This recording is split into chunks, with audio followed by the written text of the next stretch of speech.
Screen present हो रहा है सभी को? ओके। तो हम लोग यूनिट 6 कंप्लीट कर चुके थे। किसी को कोई दिक्कत तो नहीं है यूनिट 6 में? सारी चीजों को कवर कर लिए थे यूनिट 6 में। अब हम लोग करने वाले हैं यूनिट 7। ठीक है, इकाई 7। आज से आपका न्यू टॉपिक शुरू हो रहा है जिसे हम लोग यूनिट 7 बोलेंगे। योग एवं स्वास्थ्य के बारे में आपको पढ़ना है। यहाँ पे सिलेबस को पहले देख लेते हैं, उसके बाद आगे पढ़ेंगे। ओके। तो हम लोग सबसे पहले योग एवं स्वास्थ्य में देखेंगे। WHO के अनुसार स्वास्थ्य की परिभाषा क्या दी गई है, उसका महत्व क्या बताया गया है, स्वास्थ्य के आयाम शारीरिक, मानसिक और सामाजिक एवं आध्यात्मिक लेवल पे। उसके बाद त्रिगुण की अवधारणा के बारे में, पंच महाभूत, पंच प्राण तथा स्वास्थ्य और चिकित्सा में उनकी क्या भूमिका है, पंचकोश एवं सचक्र की अवधारणा, स्वास्थ्य और चिकित्सा में उनकी भूमिका। ओके, ये आपका दूसरा टॉपिक है। तीसरा है स्वास्थ्य संरक्षण में योग की बचावीय भूमिका, जीवन शैली के रूप में योग, हेयम दुखनागतम, रुग्ण, स्वास्थ्य के अंतर्निहित कारक, तापत्रय एवं क्लेश, रोग की शारीरिक एवं शरीर क्रियात्मक अभिव्यक्ति, व्याधि, आलस, अंग में जत्व एवं श्वास और प्रश्वास, मानसिक एवं भावनात्मक अस्वस्थता, सत्यान, संशय, प्रमाद और इति, भ्रांति दर्शन, अलब्ध भूमिकत्व, अनवस्थित तत्व, दुख एवं दौर मनुष्य। नेक्स्ट टॉपिक है इसमें यौगिक आहार के बारे में। आहार का सामान्य परिचय देखेंगे हम लोग। मिताहार की अवधारणा के बारे में देखेंगे। पारंपरिक योग ग्रंथों के अनुसार यौगिक आहार का वर्गीकरण, शरीर बनावट प्रकृति के अनुसार आहार, वात पित्त कफ और गुण के अनुसार सात्विक, रासिक और तामसिक के बारे में पढ़ेंगे। घेरण संहिता, हठ प्रदीपिका, भगवत गीता के अनुसार आहार की क्या अवधारणाएं हैं, पथ्य अपथ्य, योग साधना में यौगिक आहार का क्या महत्व है, स्वस्थ रहने में उनकी क्या भूमिका है, उसको देखेंगे। स्वस्थ जीवन शैली के यौगिक सिद्धांत, आहार विहार आचार विचार एवं स्वास्थ्य जीवन शैली हेतु योग के सकारात्मक दृष्टिकोण, मीन्स मैत्री, करुणा, मुदिता एवं उपेक्षा की भूमिका, भाव और भावनाओं की अवधारणा तथा उनकी स्वास्थ्य एवं सुखानुभूति प्रासंगिकता। तो ये आपका जो है सिलेबस है यूनिट 7 का। आपको देख के ये पता चल रहा होगा कि ये यूनिट बिल्कुल इजी है, क्योंकि आप देख रहे हैं कि योग दर्शन से रिलेटेड चीजें यहाँ पे कुछ दी गई हैं, कुछ भगवत गीता से रिलेटेड है और हठ यौगिक ग्रंथ से रिलेटेड आहार वगैरह के बारे में दिया गया है। ठीक है, तो ये एक ऐसा चैप्टर है, ये एक ऐसा यूनिट है जिसके लिए आपको ज्यादा दिमाग लगाने की जरूरत नहीं है। अगर आप इसे नहीं भी पढ़ते हैं, कुछ चीजें आपको देखनी पड़ेंगी, लेकिन बाकी सारी चीजें आपको जो है बाकी यूनिट्स में आप इसको कवर कर सकते हैं। जैसे कि आप हठ यौगिक ग्रंथ से कर सकते हैं, कुछ भगवत गीता से रिलेटेड है, ओके, और कुछ योग दर्शन से रिलेटेड है। क्लियर है सभी को? जैसे कि सिलेबस देख के आपको और भी क्लियर हुआ होगा। ओके जोशना जी, आरती त्रिपाठी जी, मीनाक्षी जी, ओके। चलिए शुरू करते हैं। आज हम लोग देखने वाले सबसे पहले WHO के अनुसार स्वास्थ्य की परिभाषा और महत्व। ऑलरेडी आप लोग जो भी पीजी किए होंगे सबको पता होगा, ये पढ़ाया गया होगा कॉलेज में। WHO के अनुसार स्वास्थ्य की परिभाषा, उसके महत्व, शारीरिक, मानसिक, सामाजिक, आध्यात्मिक स्वास्थ्य के आयाम। तो सबसे पहले इसे कवर करेंगे हम लोग। ओके, ज्वाइन करते जाइए मीनाक्षी जी आप, बहुत लोग जुड़ नहीं पा यस रहे हैं। मैम, यस, मेरी नहीं बस कर बैठी दिया है। एडमिट। ओके,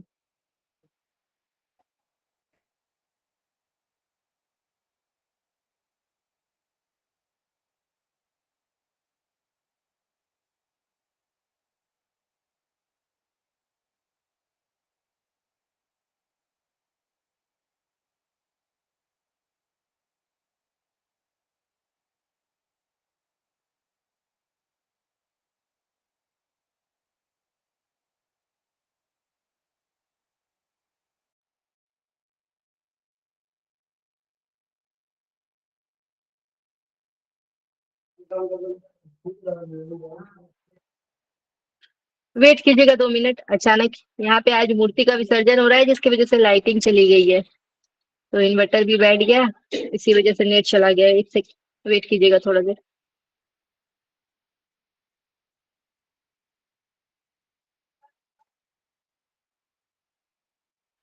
सबसे पहला इसका टॉपिक हम लोग पढ़ने वाले हैं अभी, WHO के अनुसार स्वास्थ्य की परिभाषा के बारे में और उसके महत्व के बारे में।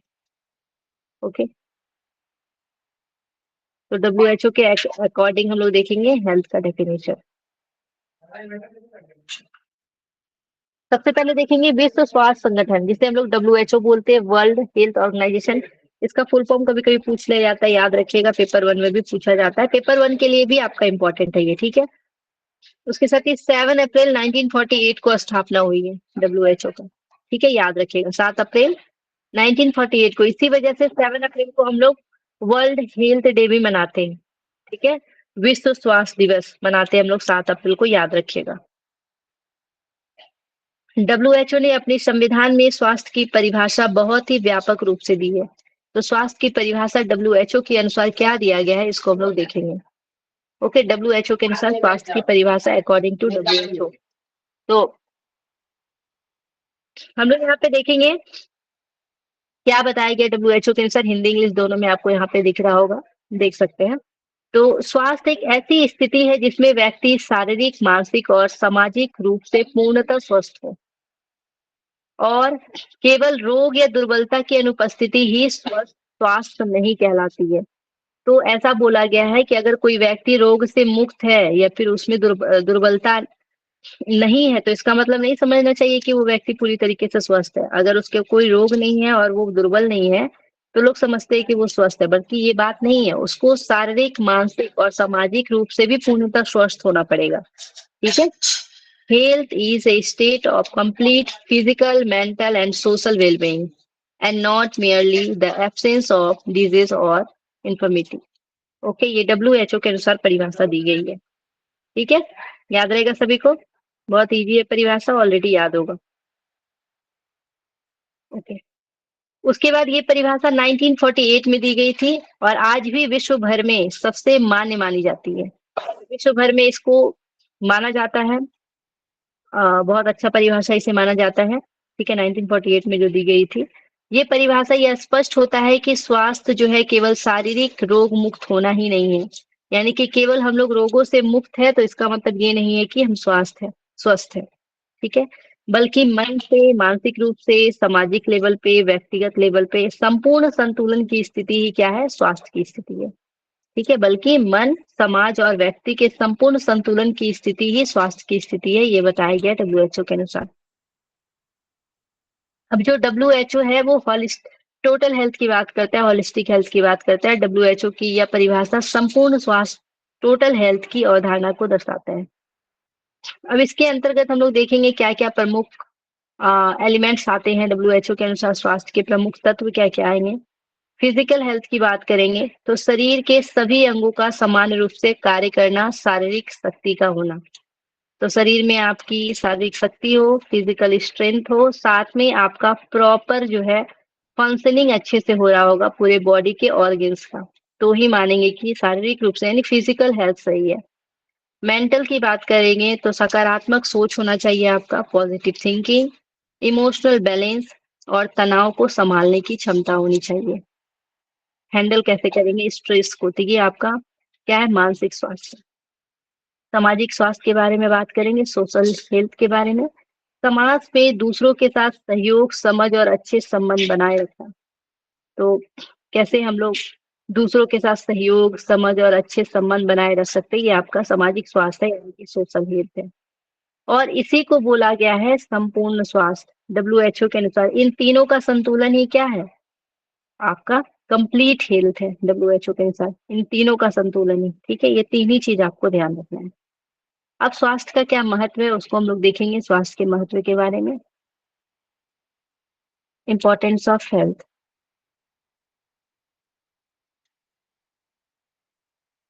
व्यक्तिगत स्तर पे देखेंगे, इंडिविजुअल लेवल पे देखेंगे, तो स्वास्थ्य जो है व्यक्ति के जीवन का सबसे बड़ा धन है। बोलते हैं ना, स्वास्थ्य ही धन है, हेल्थ इज वेल्थ, की बात करते हैं हम लोग, अगर आपका स्वास्थ्य अच्छा है यानी कि आप सबसे धनी व्यक्ति है। ठीक है। एक व्यक्ति एक स्वस्थ व्यक्ति अपने कार्यों को पूरी क्षमता के साथ कर सकता है, और जो भी व्यक्ति अगर पूरी तरीके से हेल्दी है तो वो अपना कैपेबिलिटी को सही तरीके से यूज करेगा, अपनी एबिलिटी को। अच्छा स्वास्थ्य व्यक्ति में ऊर्जा, आत्मविश्वास और सकारात्मक दृष्टिकोण भी लाता है।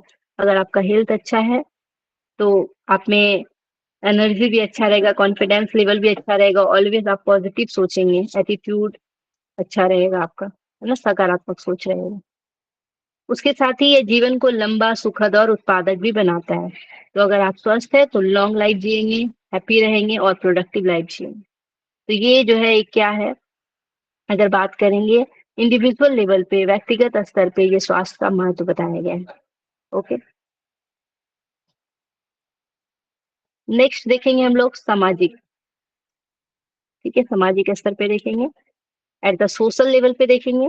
तो स्वस्थ व्यक्ति समाज का उपयोगी और जिम्मेदार जो है सदस्य बनता है। तो जो व्यक्ति स्वस्थ रहेगा वो एक उपयोगी और साथ में जिम्मेदार सदस्य बनता है, समाज में सहयोग करेगा, सहानुभूति, साथ में सकारात्मक संबंध विकसित होते हैं।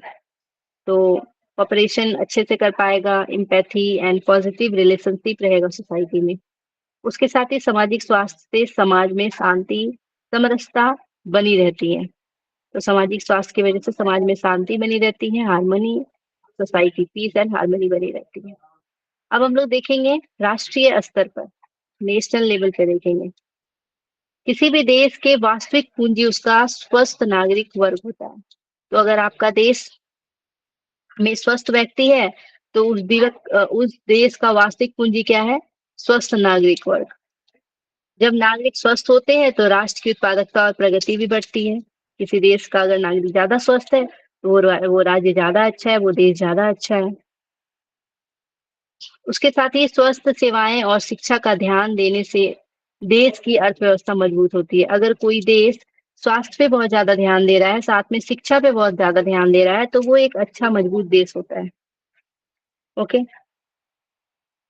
उसके साथ ही बीमार और कमजोर नागरिक देश की प्रगति में बाधा उत्पन्न करता है। आपको पता है अगर कोई बीमार व्यक्ति है, कमजोर है, तो वैसा देश भी कमजोर बनेगा, अगर वहां के नागरिक कमजोर है, बीमार है तो। ओके। ग्लोबल लेवल पे देखेंगे, वैश्विक स्तर पे अगर हम लोग बात करते हैं, स्वास्थ्य विश्व शांति, सहयोग और विकास का आधार है। तो global piece, cooperation and development के लिए स्वास्थ्य बहुत ही जरूरी है। उसके साथ ही महामारी या फिर संक्रमण रोग केवल एक देश तक सीमित नहीं रहते हैं, इसलिए विश्व भर में स्वास्थ्य में एकता आवश्यक है। तो यहाँ पे डब्ल्यूएचओ के अनुसार ये ध्यान रखना है कि पूरे विश्व भर में स्वास्थ्य को लेकर एकता होनी चाहिए। जैसे कि कोरोना जैसी महामारी फैली जिससे पूरा देश इफेक्ट पड़ा था पूरे देश पर। तो चाहे महामारी हो या संक्रामक रोग हो, ये पूरे देश तक ही सीमित नहीं होता, बल्कि विश्व भर के स्वास्थ्य को ये प्रभावित करता है। इसी वजह से सभी देश को एक साथ मिलकर स्वास्थ्य को लेकर कार्य करना चाहिए।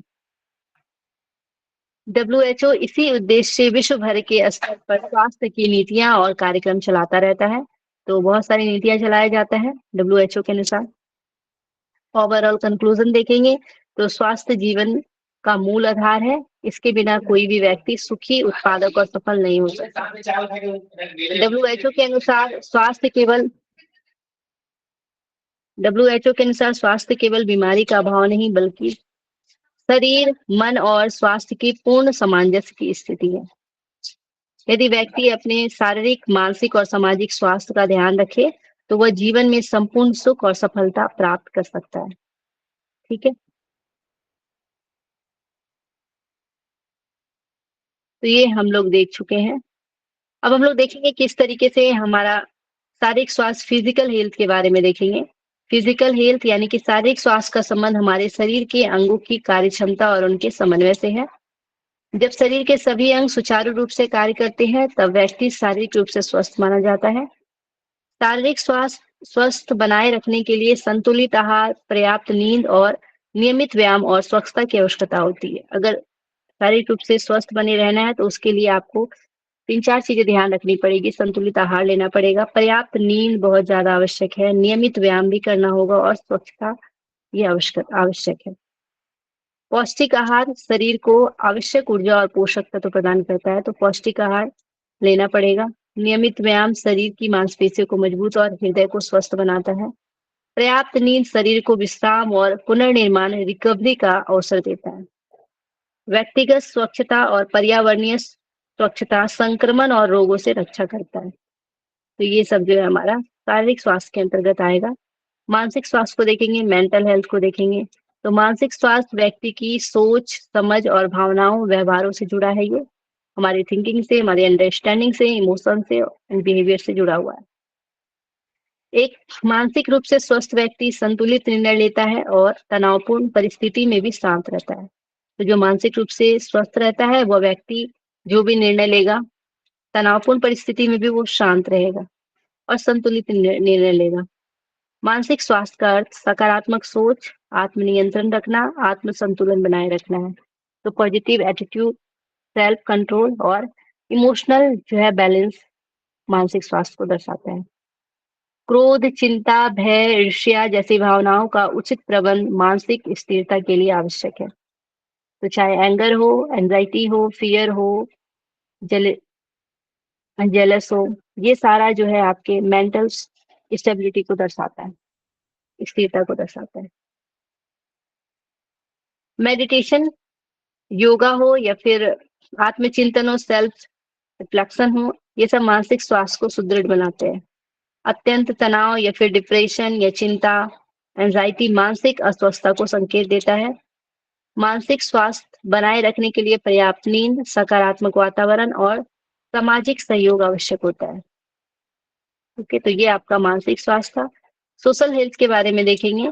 सोशल हेल्थ यानी कि सामाजिक स्वास्थ्य का संबंध व्यक्ति की समाज में रहने और दूसरों के साथ संबंध स्थापित करने की क्षमता से है।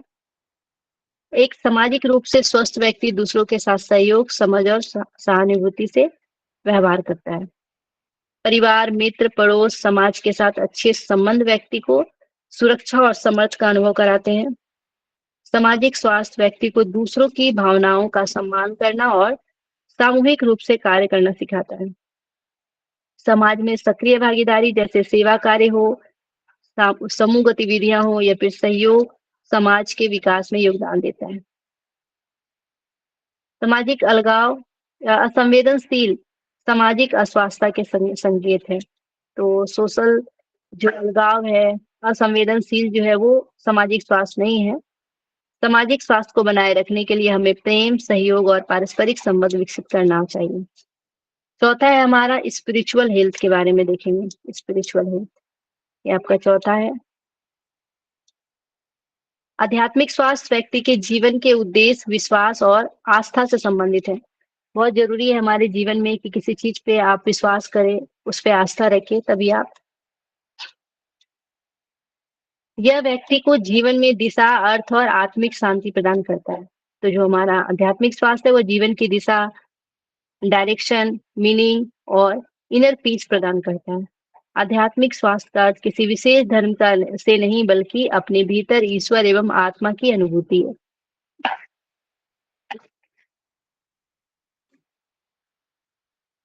ध्यान, प्रार्थना, सेवा, भक्ति और आत्मचिंतन आध्यात्मिक स्वास्थ्य को सशक्त बनाते हैं, सशक्त करते हैं। एक आध्यात्मिक रूप से स्वस्थ व्यक्ति शांत, दयालु और दूसरों की सहायता करने वाला होता है। आध्यात्मिक स्वास्थ्य व्यक्ति में सकारात्मक दृष्टिकोण, सहनशीलता और नैतिक मूल्य विकसित करता है। यह व्यक्ति को जीवन की कठिनाइयों में धैर्य, विश्वास बनाए रखने में मदद करता है।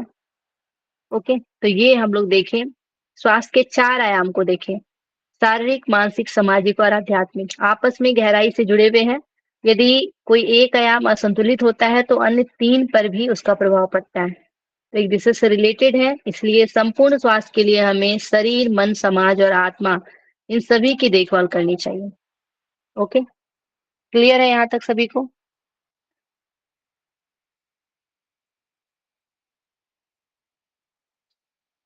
एक सेकंड रुकिएगा।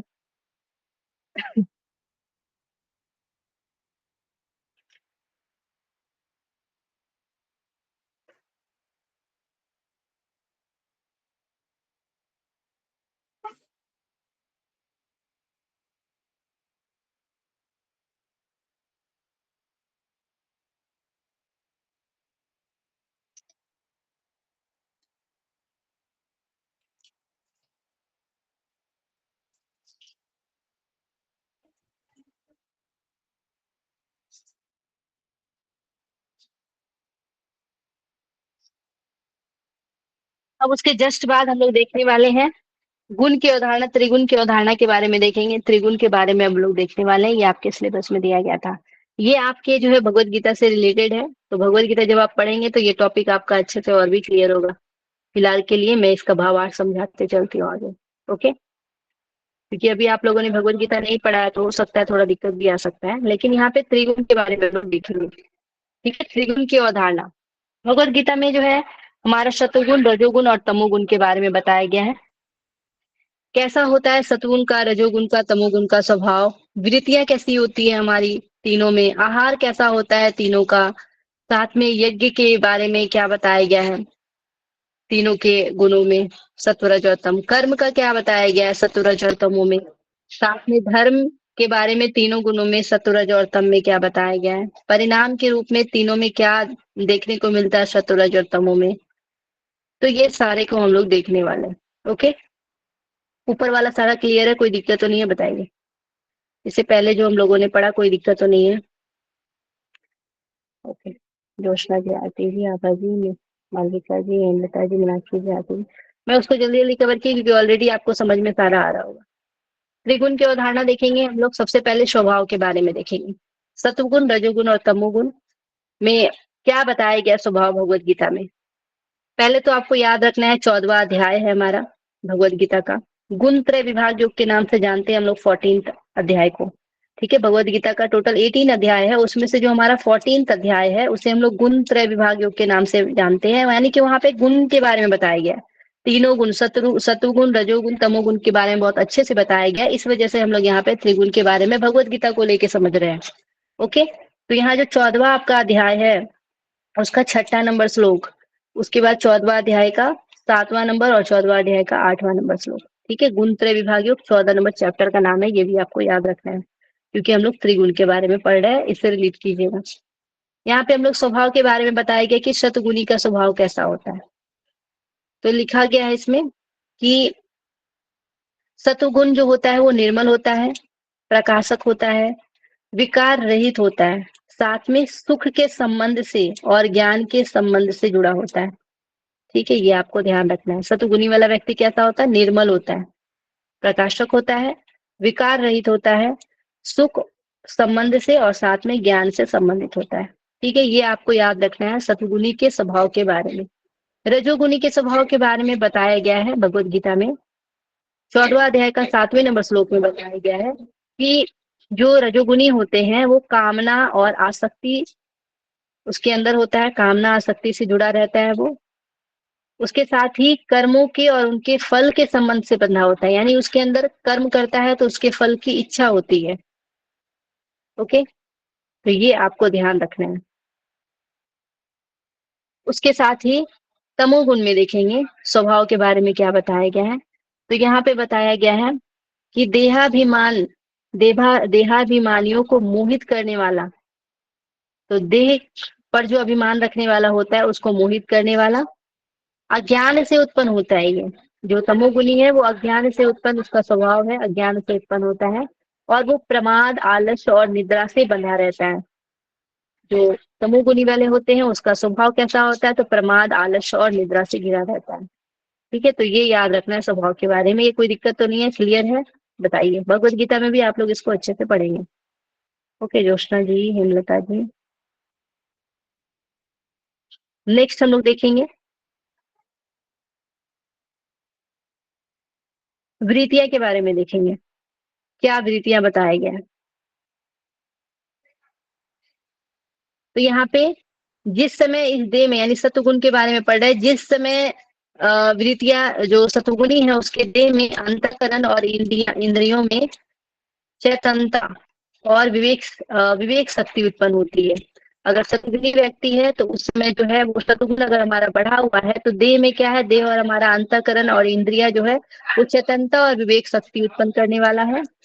और अगर हमारी वृत्तियां जो है रजोगुण वाली है तो लोभ है हमारे अंदर, रजोगुण क्या बढ़ाता है, तो लोभ प्रवृत्ति को, स्वार्थ बुद्धि को, कर्मों का सकाम भाव से आरंभ और अशांति और विषय भोग की लालसा को उत्पन्न करने वाला होता है। ठीक है, ये रजोगुण लोभ को उत्पन्न करता है, अशांति को, विषय के भोगों में आसक्त करके रखता है, स्वार्थ बुद्धि को बढ़ाता है, तो ये आपके रजोगुनी वाले हैं।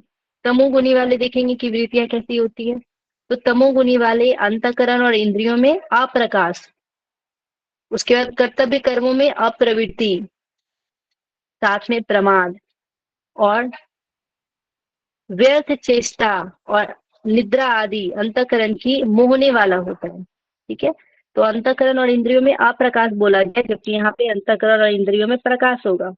ठीक है, ये दोनों डिफरेंट है, याद रखिएगा। तो ये आपका है तमोगुनी के बारे में बताया गया, वृत्तियों के बारे में। उसी प्रकार आहार के बारे में बहुत इंपॉर्टेंट है, बहुत बार क्वेश्चन बना है इससे। ये श्लोक भी बहुत ज्यादा इंपॉर्टेंट है, तो आपको सारा कुछ इसका याद रखना है, कुछ भी नहीं छोड़ना है, ये रट ही लेना है ये श्लोक आपको। 17th अध्याय का 8 नंबर, और 17 का 9th, और 17 का 10 नंबर। ठीक है, श्रद्धा त्रय विभाग योग 17 अध्याय का नाम है ना, बताइएगा कोई। श्रद्धा त्रय विभाग योग, श्रद्धा त्रय विभाग योग है ना। तो 17 अध्याय का 8, 9th और 10th श्लोक आपके लिए इंपॉर्टेंट है, जो कि आपके डाइट से रिलेटेड है, आहार से रिलेटेड है। ओके, श्लोक क्या है? आयु शत बलारोग्य सुख प्रीति विवर्धना रस्या स्निग्धा स्त्रा हृदया आहार सात्विक प्रिया। यानी सात्विक आहार जो होता है, आयु को, बुद्धि को, बल को, आरोग्य को, सुख और प्रीति को बढ़ाने वाला है। साथ में रसयुक्त होता है, चिकना होता है और स्थिर रहने वाला होता है, तथा स्वभाव से ही मन को प्रिय करने वाला ये आहार होता है। ओके, आयु, बुद्धि, बल, आरोग्य, सुख और प्रीति को बढ़ाने वाला, रसयुक्त, चिकना, स्थिर रखने वाला और स्वास्थ्य को ही स्वभाव से ही मन को प्रिय करने वाला होता है। ये सात्विक आहार के बारे में बताया गया 17वां अध्याय का 8 नंबर का श्लोक में। दूसरा आपका जो है रजोगुनी, कट्व अम्ल लवण युक्त, लवण उष्ण तीक्ष्ण रुक्ष विदाहिनः आहारा राजश्रेष्ठा दुख शोक प्रमदा।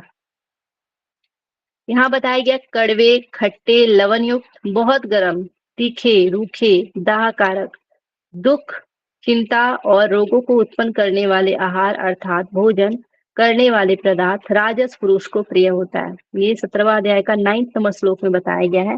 रास्तिक आहार के लक्षण बताए गए हैं कि वो कड़वा होता है, खट्टा होता है, लवण युक्त होता है, बहुत गर्म होता है, तीखा होता है, रूखा होता है, दाहकारक यानी कि देह की अग्नि अग्नि को बढ़ाने वाला होता है, साथ में दुख, चिंता और रोगों को उत्पन्न करने वाला होता है। और ऐसा आहार किसको प्रिय होता है? तो राजस व्यक्ति को प्रिय होता है। ओके, नेक्स्ट है आपका तामसिक आहार के बारे में बताया गया है। यात यातम गत रसम पूति पुर्येषितम च यत् उच्चिष्टमपि चामेध्यम भोजनम तामस प्रियम। यानी कि यात यातम, जो भोजन अध पका हो, यात यातम अध पका भोजन, उसके साथ गत रसम, रस रहित हो, पुति पुर्येषितम चाहिए यानी दुर्गंध युक्त हो, बासी हो, उच्चिष्ट, बासी और जूठा, उच्चिष्टम का मतलब जूठा होता है, तथा अपवित्र भी है, वह भोजन तामस व्यक्ति को प्रिय होता है। तो ऐसा भोजन जो अधपका हो, रस रहित हो, दुर्गंध युक्त हो, बासी हो, उत्कृष्ट हो यानी जूठा हो, तथा अपवित्र हो, ऐसे भोजन यानी कि मांस वगैरह हो जाएगा पवित्र में, ऐसे भोजन जो है तामस व्यक्ति को प्रिय होता है। ठीक है, ये बहुत इंपॉर्टेंट है, इस वजह से इसका श्लोक में मैं आप लोग को बता दी। ठीक है, याद रख लीजिएगा सभी लोग, इसको स्क्रीनशॉट ले लीजिए, कल आप लोग याद कीजिएगा। ठीक है, कल मैं सुनूंगी सबसे। ओके, याद हो जाएगा, समय मिलेगा तो मैं इसका वीडियो बना दूंगी। ओके, चलिए अब आगे यज्ञ के बारे में भी बताया गया आपके भगवत गीता में।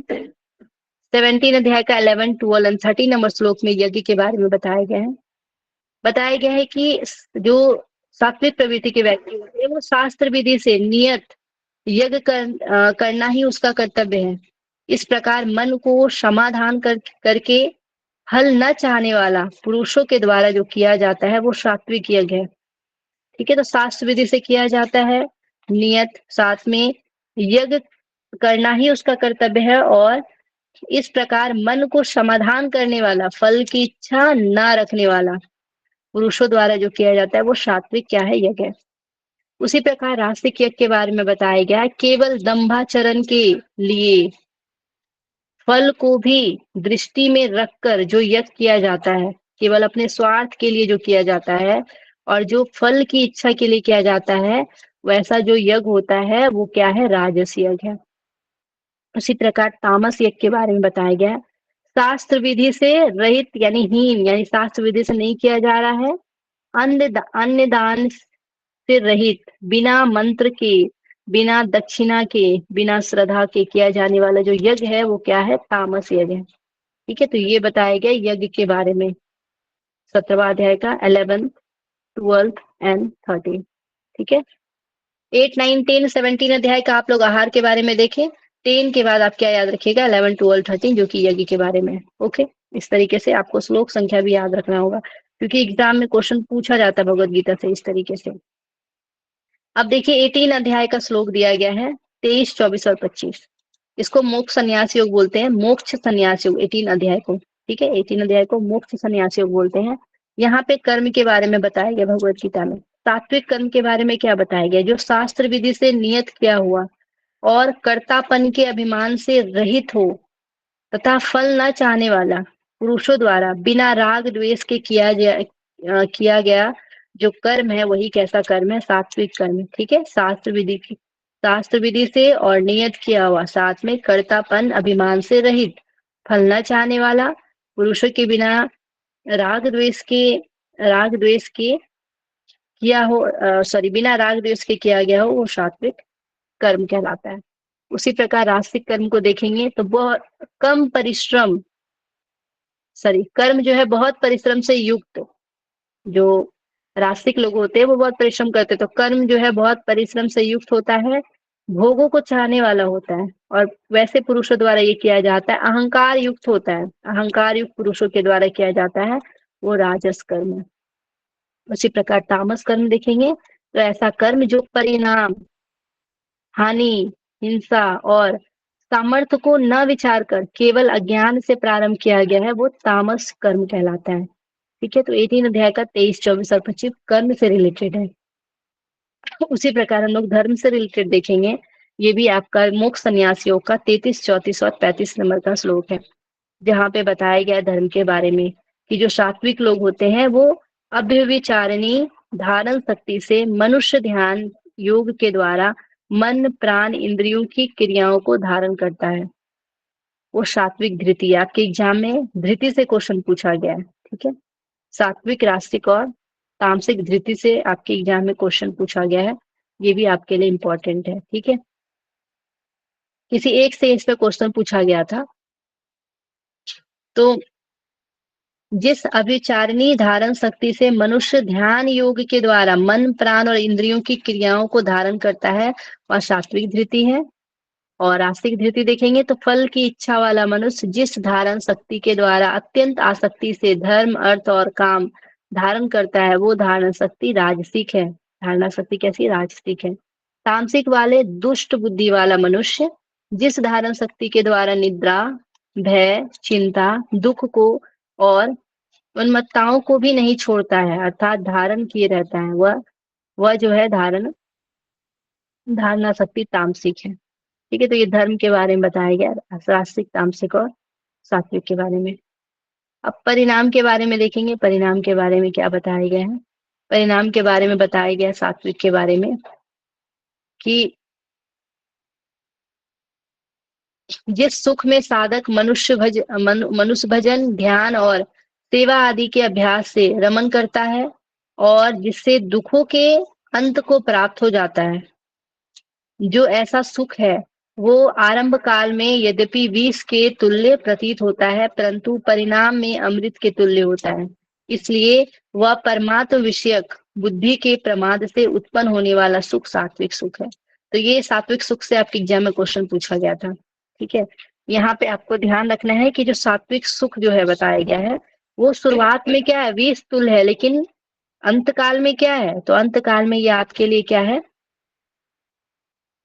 सुख है। ठीक है, शुरू में विष तुल्य लगता है लेकिन अंत में क्या होता है? जैसे कि हम लोग कुछ कुछ औषधियां लेते हैं, खाने में बहुत लगता है नहीं खा पाएंगे, बहुत कड़वा होता है, तो शुरू में ऐसा लगता है कि ये तो इतना गंदा लग रहा है, लेकिन वो आपका क्या है? स्वास्थ्य को सही करने वाला होता है ना। तो शुरू में आपके लिए क्या लगेगा? विष के तुल्य, लेकिन अंत में जो है उसका क्या प्रभाव पड़ेगा, तो सात्विक प्रभाव पड़ेगा, सुख रहेगा आपके लिए। तो ये बताया गया आपका सात्विक सुख के बारे में। ठीक है। उसी प्रकार राजसिक सुख के बारे में बताया गया है कि विषय और इंद्रियों के संयोग से होता है ये। वह पहले भोग काल में अमृत के तुल्य प्रतीत होता है और परिणाम में विष के तुल्य। इस सुख को राजस सुख बोलते हैं। पापा मत चलाइए।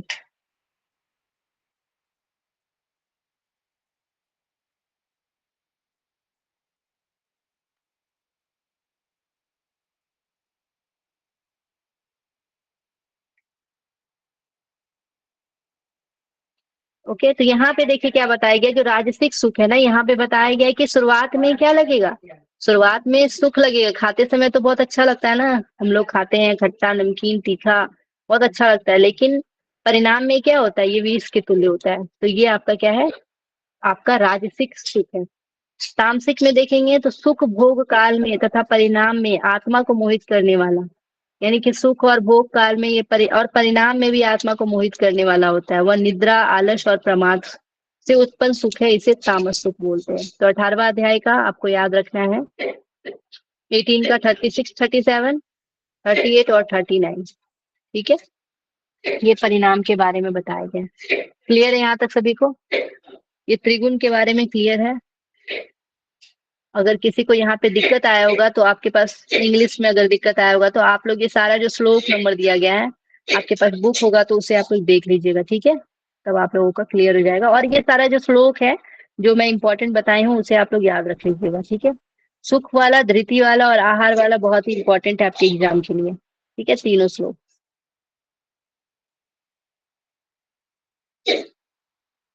अब हम लोग देखेंगे,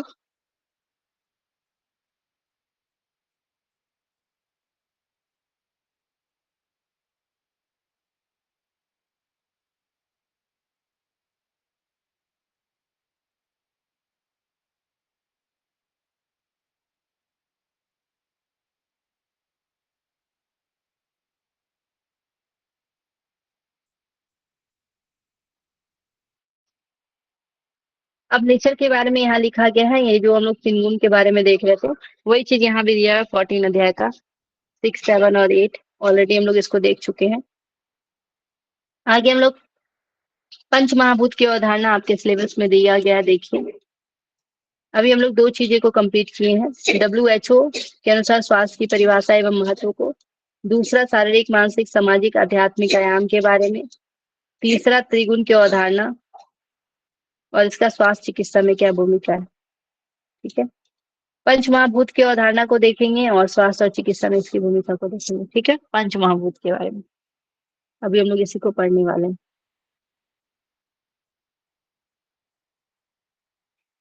एक सेकंड करना। ऑलरेडी आप लोग को पता होगा पंच महाभूत के बारे में, पर इसके कुछ डिफरेंट चीजें हम लोग यहाँ पे देखने वाले हैं।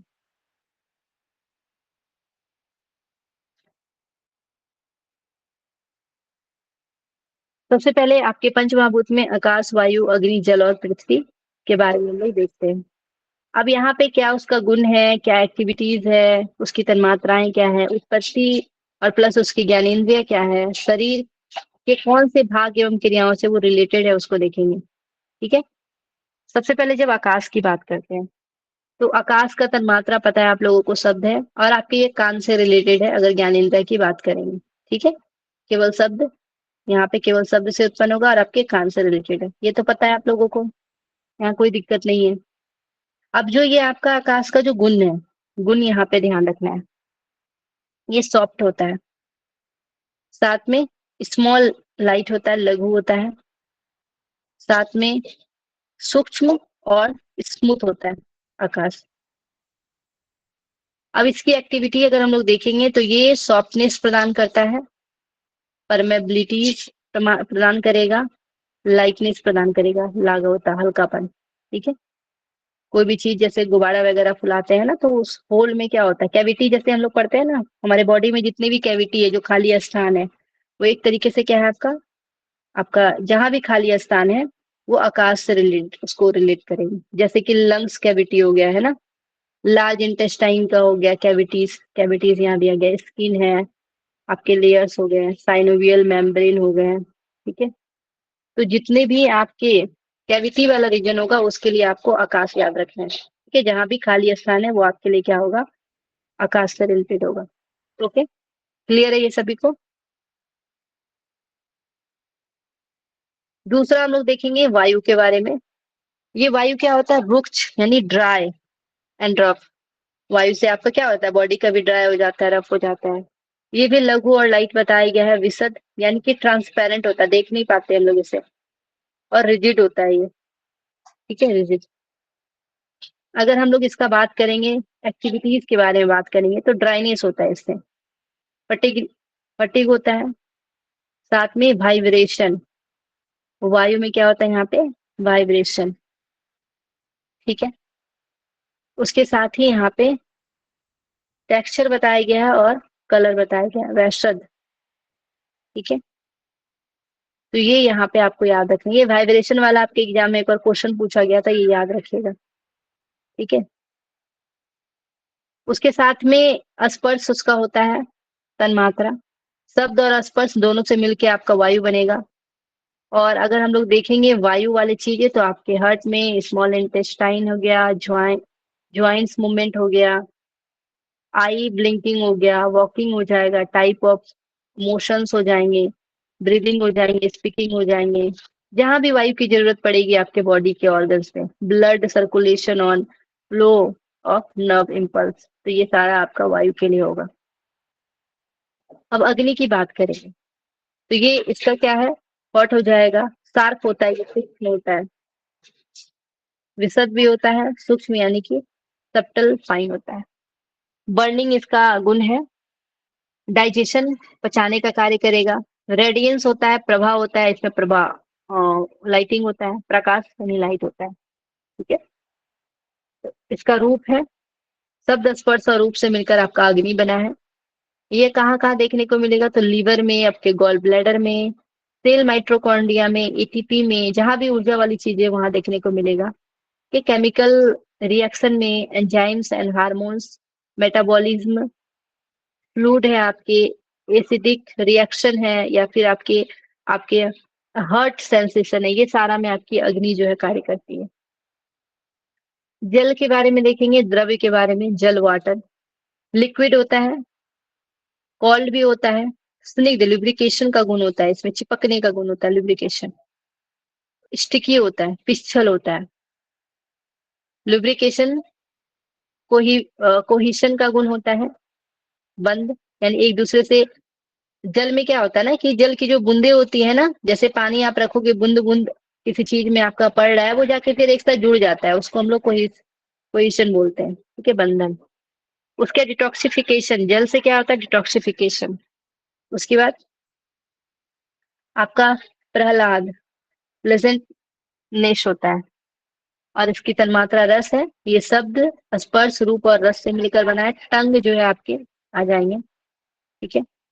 ये आपके जल कहाँ पे, तो किडनी में आपका वाटर होता है ना, किडनी में यहाँ पे प्यूरिफिकेशन होता है। यूरिन ब्लैडर में है, नेजल डिस्चार्ज से निकलता है, टीयर से निकलता है, सलाइवा निकलता है, स्वेट है, पसीना है, यूरिन है, लिम्फ है आपके, ठीक है। उसके बाद एक्स्ट्रा जो है इंटरसेलुलर फ्लूइड हो जाएगा, ये सारा जो है आपका क्या है, आपका जल है। ये सब आपका ऑर्गन्स में देखने को मिलेगा। उसी प्रकार हम लोग अर्थ को देखेंगे, पृथ्वी को। इसका हैवी होता है गुण, भारी होता है, कठिन होता है, हार्ड भी होता है, स्थिर होता है, ये स्टेबल होता है, और डेंस भी होता है, सांद्र। ग्रोथ, ये आपको ग्रोथ करने में मदद करेगा, कोहेशन में, हैवीनेस में, और स्टेबिलिटी में। गंध इसका तन्मात्रा है। शब्द स्पर्श रूप रस और गंध चार पांचों से मिलकर बनेगा। आपकी पृथ्वी जो है आपके स्टमक है, स्प्लीन हो जाएंगे।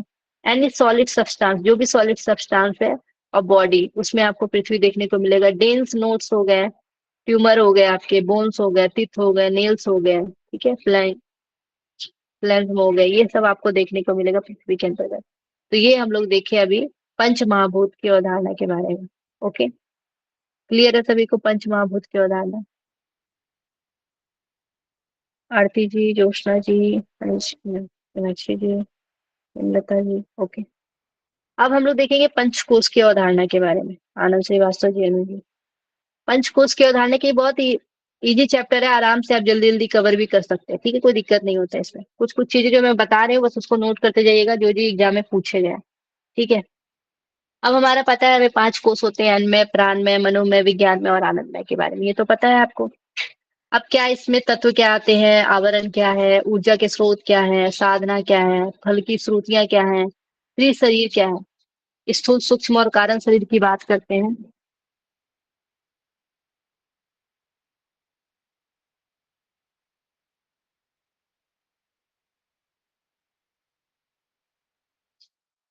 तो हम लोग देखेंगे सबसे पहले अन्नमय कोश के बारे में।